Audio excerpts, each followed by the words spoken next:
Good morning, my friends. As promised, I am going to be sharing some footage with you today. I didn't want you to think that I only had one t-shirt. I have at least two black t-shirts and one jacket, keeping me warm. I've actually been living out of a suitcase for the last 2 months, so that's not too far off from the accurate statement at this point, but I do have a couple other shirts. So we're going to be reviewing some body cam footage. I wanted to kind of talk about what we were looking at. And this footage comes from Doña Ana County, New Mexico. The city is Las Cruces, and it's a Las Cruces Police Department officer. He was a school resource officer, from what I could tell after talking to the police records department. And I got this through an open records request, which anybody could do if they were so inclined. I'm going to put a link underneath to just the unedited, uncut body cam footage. We didn't edit any content. We didn't edit anything for time. It doesn't show the full pre-roll of him driving into the desert, which takes several minutes, and it doesn't. It's cut into a couple places, but the content is totally unedited. The conversation is, you get the entire thing. So I wanted to share that with you all, along with a phone call that I taped to FBI headquarters, and the individual that I was speaking to is the supervisory special agent, who is actually an SSA who investigates, which is fairly uncommon. And she is the investigator assigned to my internal affairs complaint, my OPR complaint, Office of Professional Responsibility. So she's looking into whether or not there is a violation of FBI policy or any federal law or whatever that may be. I think it's pretty weak, but that's what her job is. And so you got a little bit of the back and forth of what we were going on to. So I want to kind of set up the scene. I frequently was driving out into the desert space, out 900 plus, 850 plus yards away from the high school for Las Cruces, which is called Centennial. And I was actually on county land, but I believe the land, I found out afterwards, was owned privately, and then directly adjacent to it, maybe only 50 or 80 yards. So my estimate of it being a mile was definitely overblown. About 80 yards past where I was standing was United States property. It's owned by the Department of the Interior, which is to say that if you were to look it up on a GPS map, like Gaia Earth or something like that, it would show you that it belongs to the United States of America, which is us. It's public land. It's owned by all the people. And the rules for BLM land, Bureau of Land Management, or Department of Interior land, are specific to each individual parcel, but in the area that I was in, shooting is also allowed. And if you were to shoot, say, a rabbit or something like that, or small non-game animals, it would all fall under whatever the state law is for hunting, shooting, etc. In New Mexico, as long as you are more than 150 yards away from an occupied structure, unless you have permission, you can engage in shooting conduct. You can safely shoot, and you're obviously responsible for all the rounds and where they go. So that's what I was engaging in on the day that I was out there. And kind of just for a visual, working left to right, west to east, as you drive out of town, you see a city limit sign. You drive for the better part of a mile, and there's a north-south road called Sonoma Ranch, which is where this body cam footage was submitted from. On the west side of the road, which is about 10 feet, maybe 15 feet on a berm above the adjacent properties, is the high school. So the high school goes sloping downward, and it goes significantly down. So as you drive on the road, you can actually see deep into the campus, and it's maybe 25 or 30 acres, something like that. The buildings on the furthest end are all concrete. They're all concrete block. And then off to the east side is nothing. There's literally nothing there. It seems like the people who own the property get their money from renting out tower space for some AT&T towers, maybe a T-Mobile tower, something like that, maybe some television broadcast or radio. But there's a couple of large towers, and that's pretty much it. There's nothing but dirt out there. There's a lot of graffiti. There's a lot of trash that people have left illegally. And there's a lot of tire tracks, and people go out and ride quads and four-wheel drive vehicles and things like that. And it's an open space with a fire road that runs all the way into this public land space, which is owned by the U.S., which is us. So I am 865 yards at the time that I'm walking up towards the officer, away from the high school. And remember, state law requires 150 yards. I was a little bit unclear of that. I knew it was either 150 or 300, but there's no question in my mind that I was well outside of the range of what was outside of the state laws. And I'm shooting to the east, so I actually have my back to the school buildings, which were a long ways off. And I am looking at a steel target, half-inch steel AR-500 targets, which is what I was using to shoot at. So those stop bullets, and they throw bullets right into the ground and break them into pieces. And if I were to miss, which doesn't happen all that often, but it certainly does on occasion, it would have gone into about a 25-foot tall canyon wall berm type structure, and I think there was another one behind that. So there's some significant elevation and topography that's in my favor because I only shoot where it's safe. I want to be able to see what I'm shooting at. I want to see where the bullet's going to stop. That's the old know your target, know your backstop safety rule. And I don't want to be shooting randomly into BLM land that has a bunch of hills and dunes where people might be out driving or hiking or walking or taking their dog for a stroll or whatever it may be. So this is really an ideal spot for safety for everybody involved. The only downside, I guess, is that there is some noise, and that noise, after it carries past a half a mile, is something that people would hear on the other side of the road, which is where the high school was, again, set down below the road structure. My ability to turn around, and I used a rangefinder at one point and did a range finding, caught the corner of the wall at 865 yards, and you're really only seeing closed building. There's no line of sight to where any human being could stand, let alone, engage in any kind of dangerous behavior between the two of us. So that's where I'm standing. That's what I'm talking about. And as I went out there, I had two plans. I was going to work through a couple of drills on two rifles. Neither of them were my duty rifle, but they have the same skill set. And then I was also going to work draws out of my holster. I like to sometimes do distance draws, so I was set up at 50 yards at the time that the officer came up, and I was doing draws out of my holster and shooting a steel torso target, a standard IPSC target, at 50 yards on a timer. So very structured, very specific. I had 2 boxes of ammunition, 100 rounds that I was going to work through, and putting them in, 10 or 15 at a time into magazines, just single individual shots. Pretty unalerting for people who are familiar with the regularity of firearm training. Definitely not speed, not a lot of movement, not a lot of running, definitely not pointing my weapon in any other directions except downrange. So not scary, I would say. And that's why the officer is so at ease when he comes up and speaks to me, because it's not something that he's concerned about or worried about, I don't think. He heard the noise, he did the response, but obviously he's much more comfortable when he walks up and sees that there's someone with a professional gun rig and a badge on the belt. The only thing that I did know is as I was walking up to him was that I was not going to comply with any request to leave because I knew that I was justified in what I was doing. I was inside of state law. I was well within the county regulations. And as a federal law enforcement officer, I didn't want to have a state peace officer tell me something that he didn't have the authority to do, because it sets a precedent for all my friends, many of them who lived in my neighborhood, who were Border Patrol and prior Marines who worked for the federal government as well, people who work for some intelligence services that probably wouldn't want me to name what they were, and a bunch of veterans of all of our different military branches. They all lived in my neighborhood, a mile or two away from where I was, and they all went out and shot there as well. It was very, very standard, very common. We were on the east side of town, and if you went on the far west side of town, there was a city shooting range, which was about the same. It was a bunch of berms in the middle of the desert shooting off into nothing. So not a significant difference. Less people could hear you, but your proximity to a road was far, far closer. In fact, the city shooting range, when you stand there, it's 50 or 60 yards, and you're on Interstate 10, which is a federal highway. So that was the scene. You're about to see this stuff. That's the setup. I will take any questions in there if I can.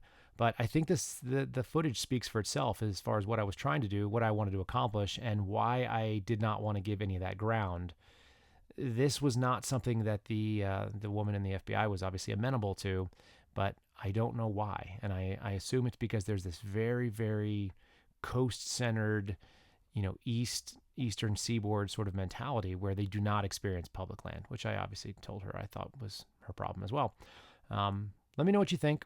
And especially folks who have been involved in law enforcement, DAs and prosecutors. There was no ticket issued. There was no citation. There was no law broken that this cop was able to find, and for good reason, because this was really kind of a nothing. But it was enough to suspend me from my office and eventually result in suspending my clearance and put me here. So this is the reason why I don't get an FBI paycheck and why I can't continue doing the job that I was doing.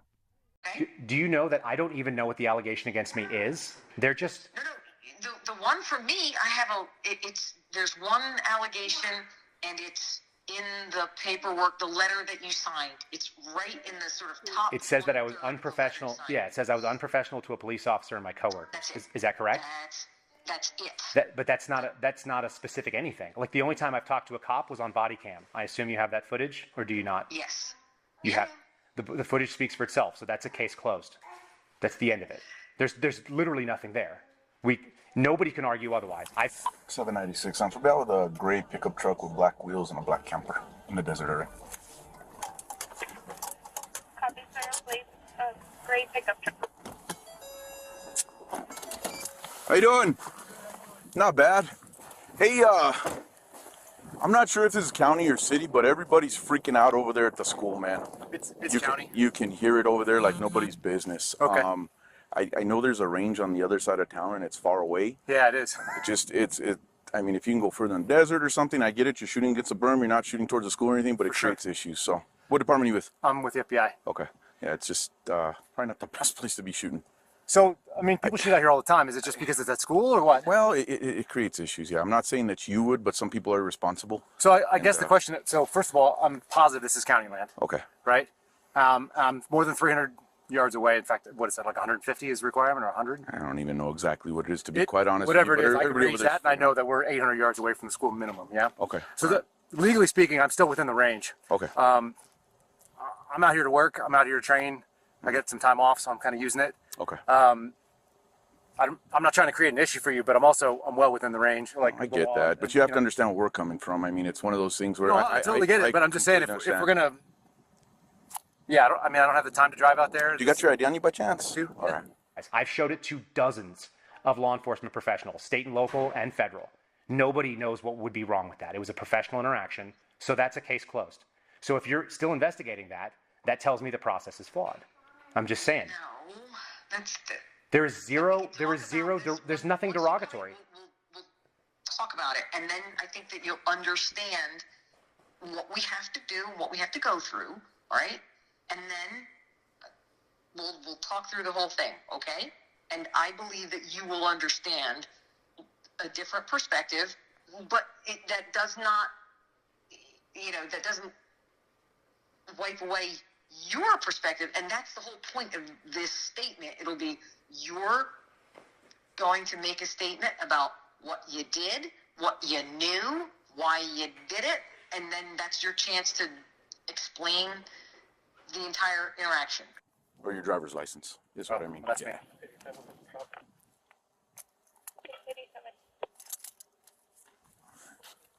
And I live right over there. That's fine. That's the spot to be. Okay. And there's nowhere up there to shoot?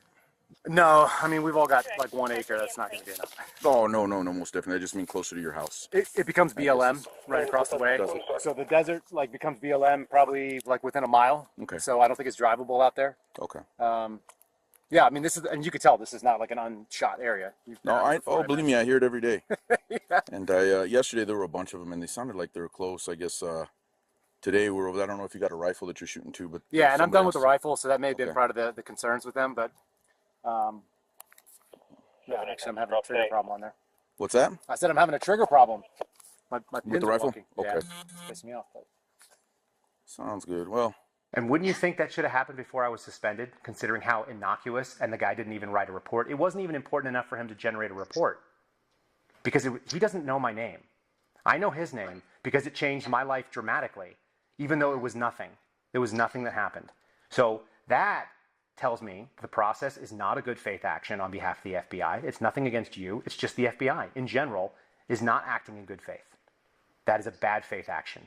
Because when the cop walks away and says there's nothing there, when he admits right up front he doesn't know what his jurisdiction is, nor does he know the state law governing the interaction that we're having, that is the end of it. Because as FBI agents, if we just politely tell somebody what the state law is governing the interaction we're involved in, if we can't do that, how does any normal citizen who's not armed and doesn't have any authority set, how do they deal with that? It's a really, really scary slope for me, and there's no circumstances that I am willing to cede territory to a local cop who doesn't claim to know even what's going wrong. There's no judgment call in here at all. Like, there's none. And I've got plenty of evidence. I'll send you the pictures of where I was standing. The man and I were standing on top of shotgun shells while we were speaking on that body cam footage. Shot like thousands of them. I'll send you pictures if you'd like. I'm going to get out of here. If anything changes, I'll give it one of my supervisors, because in the county, I don't know what their rules, regulations, and all that other crap. I'll be honest with you. I know it's, it's freaking everybody out over there. And that's why I looked it up. more I than looked it up anything. well before I came out here. This was the spot where the line crossed. So looks like you're back up here. There's your ID back. Yeah, man. Anyways, you have a good one, all right? All Be right, safe. thanks, brother. Appreciate it. You guys get called out to my buddy Chafin's place too. He's another agent. He lives further out, like on the north side. Actually, I think his dad usually gets called out, but Probably. Let me just leave you with this. Think about why that guy went out there. he self-dispatched. Did you read? Like, did you get the radio reports? Yeah, but do you know why he went out there? Because they were shooting. Yeah, but what about shooting was disturbing? Nothing. It's New Mexico. There's That's not. He came from a high school, right? the high school is a half mile in the other direction, and it's irrelevant. Like, it's absolutely irrelevant. Again, I'm a scientist. Wind direction, the lack of moisture in the air makes sound travel. And in that situation, sound was traveling, and it didn't just sound like it was far away, right? So that gentleman was dispatched, and then he's just asking you. He's asking me to do something. He's asking me to do something that is outside of his legal authority to do. So as far as I can tell, we could have opened a civil rights investigation under color of law because he was purporting to have authorities he didn't have. Would you agree with that? No, because I did see the body cam. So no, I wouldn't. He doesn't have the authority to ask that under New Mexico state law. You can ask anything. You can ask anything. It's the United States. Right, but he's a law enforcement officer, and he's force you to do anything. but he's purporting to have the authority to do so. No, I don't think he did. He said, I'm going to ask you to do something else. And I said, respectfully, I'm not going to be able to do that. I'm not going to be able to do that. And I didn't. Because we have a Second Amendment right to bear arms, number one. And we have a state right in New Mexico. You have the right to do a whole lot of things, but does it make it the right thing to do? If I am legally doing something in a place where I'm legally allowed to do it, then yes, then that's always going to be acceptable in this country. It's not about it being acceptable, even. And it's acceptable from one person's perspective. No, it's but here legally we are acceptable. There's coexisting. no citation. There's no force of law behind anything he said. It was two people talking about something, and he said, if I have any further issues, I'll send the supervisor to come chat with you. And I agreed. Yeah. That was the end of that. So that interaction is a non-interaction. It was polite. It was courteous. It was two professionals, somebody who knows a lot more about firearms law than the guy who I was talking to. I'm a massive advocate when it comes to that civil liberty. And so there was under no circumstances was I going to cede that territory, not just for me. It had nothing, like very little to do with me specifically, but for my friends who like to shoot, who live in New Mexico. And it's a different world. Like I assume you live in DC, and I don't know if you've ever lived out in the West, but public land is a very different animal. And so are public land states like New Mexico and Wyoming and Idaho and Montana. There are places that are owned by the people. Like we were right next to land owned by America. And there are rules on the BLM land, and there are rules of what you're allowed to do in America that are very different than the eastern states. And so what he was asking me to do was outside of his authority set, and I wasn't impolite about it. He wasn't upset or worried about it. He didn't write up a report because it was a non-issue. Because in New Mexico, there are hundreds of people on any given day shooting in public lands. That's what they do all the time. It's very, very common. And as you noticed in the conversation that I had, he said there were people shooting here yesterday. There was no report from yesterday either. There's no report ever because there's no law being broken. So the FBI is outside of its purview on that one. Through all of this, and I will capture all of your points in this statement, okay? Yes, I understand that that's the goal. And yeah, all right. So Yeah, it's not. Well, I was standing out there and I just hear pop, pop, pop, and I was like, God dang it. So here we go. All right. So anyway, hey, On the you have same good, team. Sounds good. Have a good one. All right. Be safe. For the night. We're out to the coastline. To play in a second. Name and all advice. Okay.